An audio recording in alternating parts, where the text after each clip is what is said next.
Allez, salut à tous, bienvenue dans cette nouvelle vidéo. On vous retrouve aujourd'hui pour parler de protection et de sécurité dans le marché des crypto-monnaies et plus spécifiquement les bonnes pratiques à adopter pour pouvoir protéger vos fonds sur le long terme.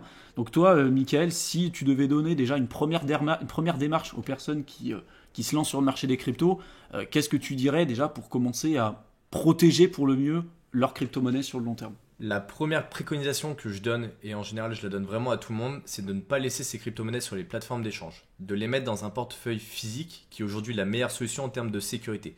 Vous en avez différentes versions et différents produits aujourd'hui qui existent sur le marché. Chaque société apporte ses inconvénients et ses avantages. Nous on a l'habitude de travailler avec Ledger parce que c'est des produits qu'on utilise, qu'on a pu tester sur plusieurs années et on voit que c'est des produits qui sont vraiment fiables. Même s'il y a eu un piratage comme on a entendu parler, mais il faut bien remettre les choses en place. C'est que le piratage, c'était le piratage de leur site web sur lequel vous pouvez passer des commandes. Donc c'est uniquement vos données utilisateurs qui ont été vendues. Alors je dis uniquement, ça fait toujours du mal de voir son adresse postale qui est retrouvée sur internet avec son numéro de téléphone et son nom prénom. Mais je veux dire, vos crypto-monnaies elles sont complètement restées en sécurité. À aucun moment on s'est fait voler nos fonds qui étaient sur des ledgers parce qu'ils sont bien protégés d'un point de vue sécurité. On ne peut pas forcément dire de même de tous les portefeuilles qui existent sur le marché. Il y a des portefeuilles qui sont très récents, qui sont intéressants. Il y a des portefeuilles qui existent depuis avant le Ledger, qui sont moins intéressants. Il y en a d'autres qui sont aussi très intéressants. Il y a le Trésor qui est un très bon portefeuille également, qui est présent sur le marché. On en a d'autres qui sont plus récents comme le Engrave Zero ou encore le Opodo dont on a déjà parlé dans une précédente vidéo. On vous laissera aller les voir pour voir un petit peu les comparatifs et voir ce qu'ils apportent tous en avantage et en inconvénient. Mais dans tous les cas, la préconisation majeure que je donnerai à une personne, c'est de ne pas laisser ses fonds sur les plateformes d'échange si elle souhaite faire du holding et avoir une stratégie de long terme, d'éviter les portefeuilles logiciels à part pour faire des petites transactions tous les jours. Si elle va l'acheter sa baguette avec du Bitcoin, alors c'est pas forcément fait pour, mais elle pourra avec un portefeuille avec un logiciel matériel, avec un logiciel portefeuille qui est sur son téléphone parce que c'est plus simple d'utilisation. Mais concrètement, je ne vais pas lui proposer d'aller garder l'intégralité de son patrimoine sur son téléphone. Parce qu'elle peut se faire casser son téléphone, elle peut se le faire voler, son téléphone peut être piraté. C'est beaucoup plus simple d'aller pirater un logiciel, d'aller infecter un ordinateur pour obtenir les clés privées ou aller détourner le logiciel qui va stocker les crypto-monnaies que d'aller détourner un portefeuille physique comme on peut avoir chez Ledger qui est complètement déconnecté du réseau et qui va être reconnecté que pour émettre des transactions. Donc on a un cycle de protection qui est quand même un peu plus complet. Je ne sais pas forcément ce que tu en penses Thibaut, mais je pense que c'est une des préconisations qu'on peut donner aux gens en priorité pour sécuriser leur crypto-monnaie et leur patrimoine de façon plus générique. Exactement. Après, tu vois, moi je me suis fait la réflexion la dernière fois sur quelqu'un qui m'avait envoyé un message en privé et qui m'avait dit j'ai envoyé c'était des montants qui étaient énormes en fait sur son ledger, sauf qu'en fait elle s'était pas suffisamment formée la personne et elle avait envoyé des BTC sur une adresse Ether. Oui. Donc en fait là il y a deux questions à se poser, c'est-à-dire que en effet si on a les connaissances et qu'on s'est formé suffisamment pour pouvoir utiliser correctement le matériel pour sécuriser ses fonds, c'est intéressant d'utiliser un hardware wallet à condition de le faire correctement. Pour cette personne en l'occurrence, elle aurait mieux fait de la laisser sur Binance, tu vois, par exemple, parce que pour faire une erreur comme ça, en fait, c'est des erreurs qui sont tellement basiques. Et d'ailleurs, pour tous ceux qui ne savent pas aujourd'hui comment utiliser le Ledger ou autre, on vous mettra le lien dans la description de la vidéo de deux vidéos qu'on a faites qui vous expliquent en long, en large, en travers comment les utiliser pour éviter de faire ces erreurs-là. Mais c'est vrai que c'est quand même assez complexe, quoi. Pour des personnes lambda qui ne sont pas du tout dans le marché des cryptos, utiliser un hardware wallet, c'est vraiment pas quelque chose de facile. Et même si fondamentalement, c'est super important de faire ça, et c'est le moyen aujourd'hui le plus fiable qui existe, on se rend compte que peut-être pour des cas particuliers, comme par exemple pour le cas de cette personne que je viens de citer, ça aurait été, au moment en tout cas nous a envoyé ces informations-là, plus sage pour elle de laisser ses fonds le temps qu'elle se forme sur Kraken et après d'utiliser correctement l'outil, quoi. Ouais, là je suis tout à fait d'accord avec toi. Il y a un certain gap technologique et une certaine compétence à avoir pour maîtriser ces outils-là qu'il va falloir d'abord acquérir dans un premier temps. Nous, on travaille avec Ledger, donc on a fait des vidéos sur Ledger. Après, si vous cherchez Trésor, vous aurez également de la documentation sur Trésor. Par contre, on est dans le milieu des crypto-monnaies, c'est des produits qui sont récents, donc toutes les documentations sont en anglais. Ledger a beau être une boîte française, ils font également de la documentation qui est majoritairement en anglais. Donc ça peut être compliqué pour des personnes qui ne sont pas forcément familières avec ça, d'où l'importance de se former. Et là, je te rejoins pleinement en disant que si vous n'êtes pas encore formé à ces outils-là, formez-vous avant de les utiliser, sinon vous vous pouvez perdre une bonne partie de vos crypto-monnaies. Exactement. L'avantage d'utiliser un hardware wallet, donc type Ledger ou autre, d'ailleurs vous retrouverez le lien du lien officiel de Ledger, la boîte avec laquelle on travaille pour tout ce qui est hardware wallet, vous retrouverez le lien dans la description de la vidéo. Pour tous ceux qui aujourd'hui se poseraient la question à quoi réellement ça sert, ce qu'il faut comprendre, c'est qu'aujourd'hui, principalement, vous avez en fonction des projets, vous avez deux clés. Vous avez la clé publique, qui va être celle qui va vous permettre de recevoir et d'envoyer des crypto-monnaies, et puis la clé privée, qui est l'équivalent, entre guillemets, de votre mot de passe. Cette clé privée, si elle est par exemple sur une plateforme d'échange, si vous laissez vos crypto-monnaies sur une plateforme d'échange comme Coinbase, Kraken, peu importe, si demain il y a un hack et on compte plus le nombre de hacks qu'il y a eu sur les plateformes d'échange, vos clés privées sont sur ces plateformes d'échange. Donc si demain il y a un hack, vous perdez l'intégralité de vos fonds. Donc il faut faire attention à ça. L'avantage de votre hardware wallet type Ledger ou autre, c'est que votre clé privée, donc votre mot de passe entre guillemets, vous l'avez en sécurité, en hors ligne, directement sur votre ledger, sur votre appareil. Donc demain, si la plateforme se fait hacker, il arrive quoi que ce soit, de toute façon, peu importe, c'est plus sur les plateformes d'échange et c'est vous qui détenez votre clé privée. En anglais, il y a un adage dans le marché des cryptos qui est not your keys, not your bitcoin. En gros, hein. Si tu ne possèdes pas aujourd'hui ta clé privée, tu ne possèdes pas véritablement ton bitcoin. Donc c'est vraiment ça qu'il faut comprendre. Après, en effet, il y a un gap technologique auquel il faut vraiment faire attention. Si toi, Michael, tu devais donner aussi une deuxième source d'information auquel il faudrait faire attention pour protéger ces crypto-monnaies comme ça. Alors aujourd'hui, pour les personnes qui commencent à avoir des fonds qui sont peut-être un petit peu importants, qui ont un certain bag, on va dire, crypto-monnaie, on a ce qu'on appelle la multisignature. C'est-à-dire qu'on va avoir besoin de plusieurs clés privées. Tout à l'heure, tu parlais de clés privées, de clés publiques. On va avoir besoin de plusieurs clés privées pour pouvoir envoyer des fonds. Par exemple, si vous êtes une société et que vous achetez des crypto-monnaies mais que vous avez plusieurs personnes qui gèrent les fonds, bah vous allez peut-être dire qu'il faut au moins 3 personnes sur 4 qui soient d'accord pour pouvoir sortir des fonds de ce portefeuille-là.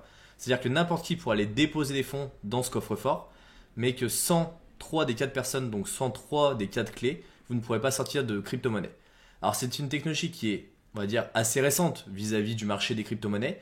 C'est une technologie qui est assez fiable, qui est implémenté sur la partie Bitcoin, qui n'est pas implémenté sur beaucoup de crypto-monnaies à l'heure actuelle, qui est implémenté dans très peu de logiciels, de portefeuilles logiciels. Donc ça reste un certain gap technique qui est aussi complexe, mais ça peut être une solution qui est envisagée par des personnes qui ont déjà un certain niveau dans la crypto-monnaie, qui ont certains fonds et qui surtout veulent s'assurer que même si jamais ils venaient à se faire voler une partie de leur crypto-monnaie, ils ne se fassent pas voler l'intégralité de leur fonds. Est-ce que tu as déjà utilisé cette technologie-là? Comment tu la vois? Et est-ce que tu penses que ça peut être vraiment une nouvelle source de protection et que ça peut être envisagé par des personnes qui ont des gros capitaux? Alors nous, pour l'instant, à titre personnel, je sais que je suis pas encore sur un multisignature. Par contre, j'y réfléchis sérieusement. Et comme tu l'as dit, le portefeuille multisig, ce qu'il faut savoir, c'est qu'il en existe plein de portefeuilles multisignatures. C'est-à-dire que si aujourd'hui vous avez par exemple votre ledger, que vous voulez envoyer vos crypto-monnaies que vous avez sur votre ledger directement sur Binance, bah vous allez avoir une clé privée. Vous allez signer votre transaction avec votre clé privée et vous allez envoyer vos bitcoins de votre ledger directement sur Binance. Sur un portefeuille multisignature, si aujourd'hui vous avez vos crypto-monnaies par exemple sur votre ledger et que vous êtes sur sur un portefeuille multisig entre guillemets, bah vous ne pourrez plus signer avec une seule clé privée, il va vous en falloir plusieurs. On peut aller jusqu'à 20 je crois. C'est 15 de 15, mémoire sur c'est 15. Ouais. Donc on peut aller sur quelque chose de très complexe. Là où il y a des choses qui sont quand même intéressantes, c'est-à-dire qu'on a toujours la problématique dans le marché des cryptos de notre clé privée, c'est-à-dire que les 24 mots qu'on a quand on reçoit par exemple le portefeuille de chez Ledger, on vous le dit en long, en large, en travers, c'est vraiment la chose la plus importante, c'est ce qui va vous permettre aujourd'hui de récupérer vos fonds si jamais vous perdez votre Ledger.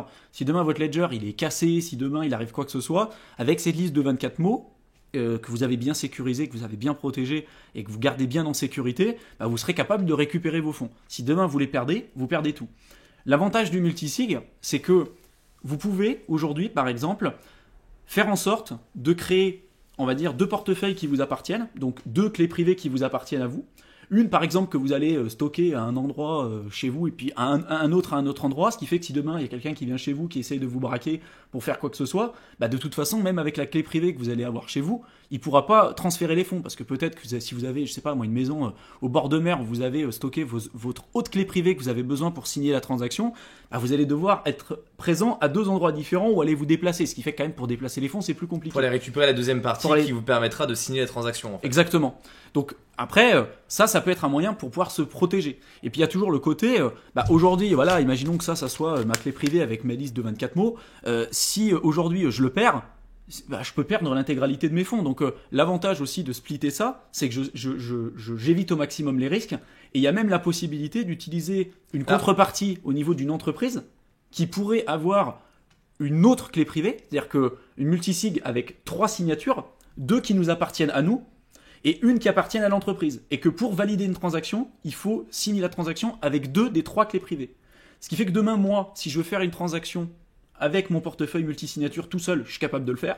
Mais si demain, je perds une des 2 clés, je peux toujours envoyer un message à l'entreprise qui, elle, toute seule, de toute façon, ne pourra pas signer la transaction parce qu'elle possède une des 3 clés, il en faut minimum 2 pour pouvoir signer la transaction. Ouais. Et que si moi, demain, j'en perds une, et du coup, je pourrais quand même aller voir l'entreprise pour aller signer ma transaction. Tout à l'heure, tu disais splitter ta clé privée, mais concrètement, il faut pas la couper en deux. Ah oui, non, clairement, c'est pas coupé en deux. Non, c'est vraiment, on a une clé privée d'un côté, une autre clé privée de l'autre, et c'est ces 2 clés privées-là qui vont faire fonctionner et qui vont faire marcher la signature, qui vont permettre d'aller signer la nouvelle transaction. Exactement, c'est pas, comme dit Mickaël, c'est pas tu prends tes 24 mots, t'en prends 12, tu les mets d'un côté, 12, tu les mets de l'autre, et puis c'est comme ça. Non. C'est la meilleure situation pour les perdre complètement, et de se dire, mais attends, ces 12 mots-là qui étaient sur une feuille dans le frigo, ils sont passés quoi ? Ils sont complètement ramollis, donc je peux plus les retrouver. Et aujourd'hui, est-ce que tu as une solution justement pour protéger ces 24 mots-là ? Parce que sur Ledger, c'est écrit sur une feuille, les autres portefeuilles crypto-monnaies physiques proposent à peu près les mêmes solutions. Est-ce que tu as une solution pour les garder dans le temps ? Et quelle solution toi tu as choisi en tout cas en effet, c'est-à-dire qu'on sait que le point le plus important sur les cryptos, c'est notre clé privée. Et le moyen aujourd'hui qui nous est proposé par les entreprises pour pouvoir le protéger, c'est de revenir sur le format papier. Alors c'est un peu étonnant parce qu'on est vraiment sur du digital, on est sur de la cryptographie, on est sur de l'informatique, etc.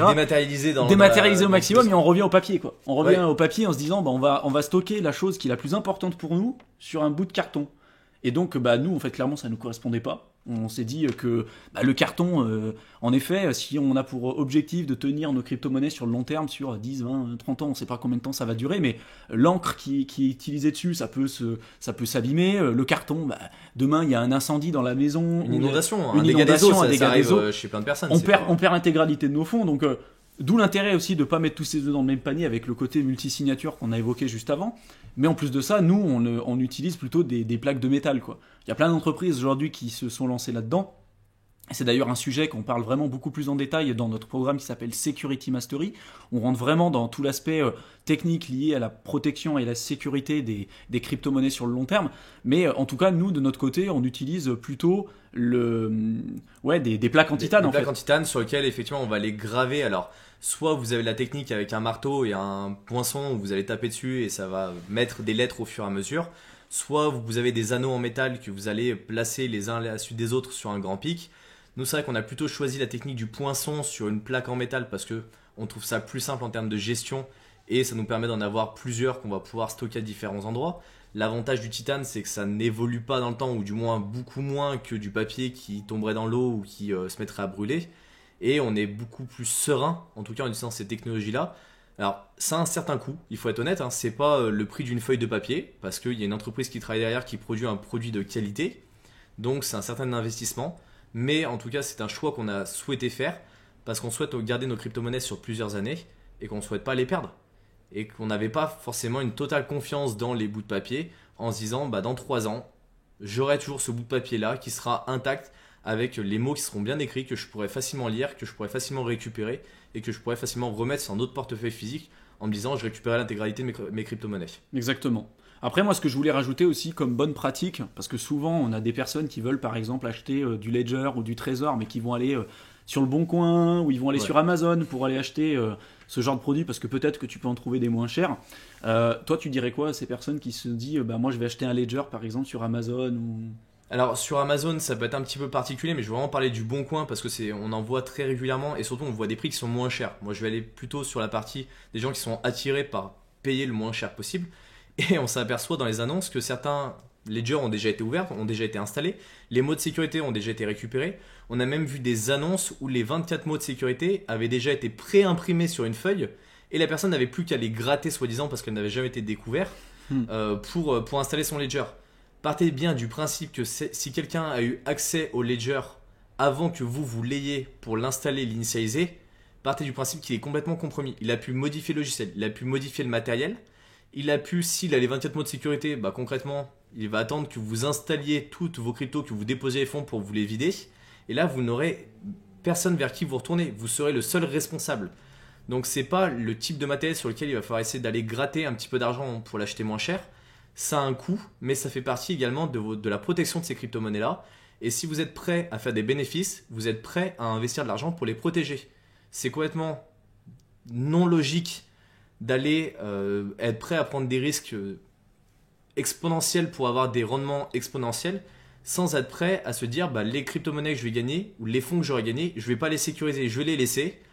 C'est comme si vous gagniez de l'argent pendant des années et que on vous donnait tout en liquide et que vous alliez poser ça sur une table au milieu d'une rue et que vous restiez plus ou moins à côté, puis que de temps en temps vous partiez, vous allez chercher votre café.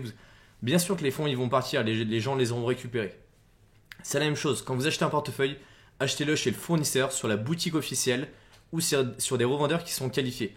Mais majoritairement sur la boutique officielle, comme ça vous vous assurez d'avoir le portefeuille qui est le plus sécurisé possible et sur lequel il y a une vraie traçabilité. Chez Ledger, ils en ont fourni tellement dans le monde entier qu'ils s'assurent que tous les transporteurs qu'ils utilisent n'aillent pas récupérer les clés privées, qu'ils ne vous réinstallent pas certaines choses, et même eux n'ont pas accès à vos clés privées. Et c'est aussi pour ça qu'on a un gage de confiance et qu'on a choisi ce matériel-là plus qu'un autre, parce qu'on a pu éprouver, on va dire, cette partie-là. Ouais, et puis que nous, ça fait des années aussi qu'on utilise ce genre de matériel.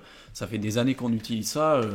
Aujourd'hui, ça fonctionne très bien. Encore une fois, il y a d'autres, aujourd'hui, hardware wallets qui fonctionnent extrêmement bien. Mais à partir du moment où on décide d'investir dans les cryptos, je pense qu'il faut prendre aussi ce qui va avec, quoi. C'est-à-dire que quand on investit dans les cryptos, on s'engage aussi à savoir les protéger correctement et à jouer les règles du jeu jusqu'au bout, quoi. Parce que c'est comme ça aussi que ça a été conçu. Donc il faut savoir dans quoi aussi on décide d'investir, quoi. D'ailleurs, ça me fait penser quelque chose. On pense souvent aux crypto-monnaies à court terme, mais pas forcément à long terme.